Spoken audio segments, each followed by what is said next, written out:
সরকার জবাব দাও, জবাব তোমায় দিতেই হবে, জবাব তোমায় দিতেই হবে। মোদি হাটাও, মোদি হাটাও। গতকাল রান্নার গ্যাসের দাম বৃদ্ধি পেয়েছে 60 টাকা এবং বাণিজ্যিক গ্যাসের দাম বৃদ্ধি পেয়েছে 114 টাকা 50 পয়সা। অর্থাৎ এই গ্যাসের মূল্য বৃদ্ধির কারণে গোটা দেশ জুড়ে সাধারণ যে মানুষ রয়েছে তাদেরকে কিন্তু আর্থিক সংকটের মুখে পড়তে হবে এবং তারই প্রতিবাদ জানিয়ে বাঁকুড়ার জয়পুরে তৃণমূল কংগ্রেসের পতাকা নিয়ে মহিলারা বিক্ষোভে সামিল হয়েছেন। হঠাৎ করে রাজ্যে গ্যাসের মূল্য বৃদ্ধি ঘটেছে। সিলিন্ডার প্রতি 60 টাকা করে মূল্য বৃদ্ধি হয়েছে গ্যাসের, আর যার জেরে রাজ্য জুড়ে বিক্ষোভ প্রতিবাদে ফেটে পড়েছেন সাধারণ মানুষ থেকে শুরু করে তৃণমূল কংগ্রেসের কর্মী সমর্থকেরা। একইভাবে জয়পুর বিডিও অফিস সংলগ্ন এলাকায় জয়পুর ব্লক মহিলা তৃণমূল কংগ্রেসের পক্ষ থেকে সাধারণ মানুষকে নিয়ে হঠাৎ করেই এই গ্যাসের মূল্য বৃদ্ধির কারণে অভিনবভাবে প্রতিবাদ কর্মসূচি করতে দেখা যায়। মহিলারা মাটির উনুন করে কাঠ ও পাতা দিয়ে রান্না করছে। সেই রান্না করে আজ দুপুরে মধ্যাহ্ন ভোজন করবেন তারা।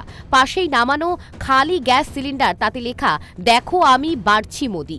পাশাপাশি থালা বাজিয়ে স্লোগান দিচ্ছে মহিলারা। তাদের দাবি এই থালা বাজিয়ে রাজ্য থেকে বিজেপিকে বিদায় করবেন তারা। সব মিলিয়ে গ্যাসের মূল্য বৃদ্ধিতে মধ্যবিত্তের হেসেলে যে টান পড়েছে তা বলাই চলে।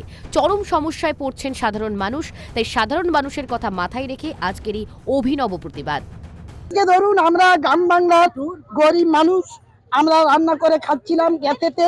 কাঠের দাম তো জানেন, কাঠ কিনে কাঠেতে জঙ্গল কাটা যাচ্ছে না, তো গ্যাসের দাম মোদী সরকার হঠাৎ করে দেখছি মোদী সরকার বাড়িয়ে দিয়েছে 60 টাকা। তাহলে আমরা কি করে কি রান্না করে খাবো বলুন? এর ফলে কতটা সমস্যা পড়তে হবে? প্রচুর সমস্যা। আমরা গরিব মানুষ রান্না করে খেতে পারবো না। দিদির বিনা পয়সার চাল, আর সেখানে গ্যাসের দাম এত। শুধু সাধারণ মানুষ নন, তার পাশাপাশি তৃণমূল সুপ্রিমো মমতা বন্দ্যোপাধ্যায় সমস্ত মহিলাদের নিয়ে অভিনব প্রতিবাদের ডাক দিয়েছিলেন। এবার বাঁকুড়ার জয়পুরে দেখা গেল প্রতিবাদ মহিলাদের।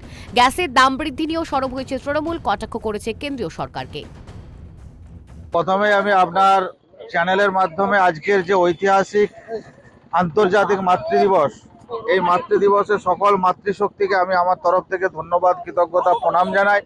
আপনারা জানেন যে সদ্য গতকালই যে মায়েদের যে রান্নার যে সবচেয়ে মূল্যবান জিনিস গ্যাস, সেই গ্যাসের দাম ভারতীয় জনতা পার্টির সরকার রাতারাতি গৃহস্থলী যে গ্যাস সেটাতে 60 টাকা আর ব্যবসায়িক গ্যাসে 115 টাকা বৃদ্ধি করে দিয়েছে। এই বৃদ্ধিতে আমার জয়পুর ব্লকের কতুলপুর বিধানসভার অন্তর্গত জয়পুর ব্লকের সমস্ত আমাদের মহিলাদের নেতৃত্বে আজকে এর প্রতিবাদ। যে গ্যাস নাই মানে রান্না বন্ধ, সেই রান্না বন্ধ হওয়া মানে আমাদের সমস্ত বাড়িতে রান্না বন্ধ হয়ে যাবে। সেই জন্যে তারা এমন একটা অভিনব পন্থা অবলম্বন করা হয়েছে যে আমরা কাঠের মাধ্যমে, পাতার মাধ্যমে রান্না করে এর একটা তীব্র প্রতিবাদ জানাচ্ছি যে অবিলম্বে যাতে গ্যাসের দামটা কমানো হয়। তো লাগাতার আন্দোলনে আছি এবং আরো করবো। একটা জনবিরোধী সরকার, তাদের যে কার্যক্রম, আপনিও সাধারণ মধ্যবিত্ত ঘরের মানুষ, আমরাও তাই, এরা যারা আছে সবাই, এদের কিভাবে চলবে? আজকে জব কার্ডের মতন একটা অতি প্রয়োজনীয় গ্রামীণ মানুষের একটা যে ইনকামের রাস্তা বন্ধ করে দিয়েছে। দিদি 1700 টাকা করছেন, 1500 টাকা লক্ষ্মীর ভান্ডার দিচ্ছেন, সেই টাকাটাকে আবার ফিরিয়ে নেওয়ার জন্য এই পরিকল্পনা বিজেপি।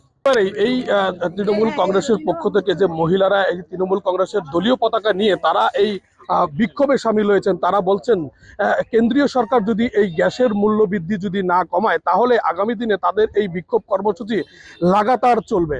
বাঁকুড়ার জয়পুর থেকে সঞ্জীব মল্লিক, কেটিভি বাংলা।